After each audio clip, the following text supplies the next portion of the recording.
ہمارے ایک دوست نے ایک واقعہ سنایا تھا قبر کے عذاب کا. مجھے یقین نہیں تھا. میں نے کہا ایسا نہ ہو ان کے دماغ میں تخیل ہو. تو میں نے اس کی تصدیق کروائی اس علاقے میں, اس گاؤں میں, اور لوگوں کو کال کر کے پوچھی ایسا ہوا. انہوں نے کہا ایسا ہوا ہے. تو پھر مجھے یقین آیا. وہ قبر بار بار نا اس کو نکال کے باہر پھینک دیتی تھی, بندے کو ڈالتے تھے قبر میں. اس نے بہت سے علماء شہید کروائے تھے نالائق نے.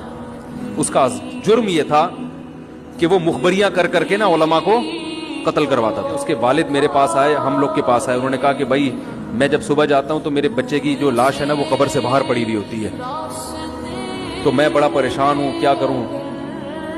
تو ہم پھر دفن کرتے ہیں تو اچھا قبر بالکل صحیح ہوتی ہے اوپر سے, اور وہ بندہ باہر ہوتا ہے, وہ دوبارہ بند ہو جاتی ہے قبر. تو ہم بڑے پریشان ہیں, کیا کریں. یہ کوئی شخص شرارت کر رہا ہے. تو کہہ رہے ہیں, ہم نے کہا بھائی ہم تو نہیں کر رہے شرارت. کہا تو اگر دوسرا ہم شرارت کوئی کر بھی رہا ہوتا تو قبر کو کھودی بھی تو ہونا.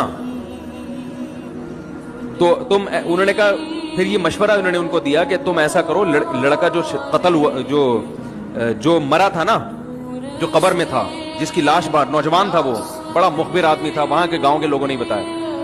تو اس کی لاش جب باہر پڑی ہوتی تو باپ اور بھائی کو لوگوں نے مشورہ دیا اس لڑکے کے کہ تم لوگ رات کو قبرستان میں جا کے بیٹھ جاؤ, پہرا دو کہ کون آتا ہے نکال کے جاتا ہے اور قبر کو پیک کر کے چلا جاتا ہے.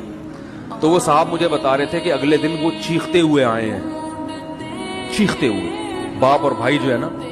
کہہ رہے ہم نے رات کو منظر دیکھا کہ پہلے ہمیں رات جب اندھیرا ہوا ہے نا تو قبر کے اندر سے چیخنے کی آواز آئی, اور ہمارے سامنے قبر کھلی ہے تو ہم نے اس لڑکے کو دیکھا کہ آگ جل رہی ہے اس کی لاش پہ, اور وہ ایسے ایسے اپنے سر کو پیٹ رہا ہے. کہہ رہے ہم تو خوف کی وجہ سے بے ہوش ہو گئے, ہمیں نہیں پتا اس کے بعد کیا ہوا. ہوش میں آیا تو وہ لاش باہر پڑی.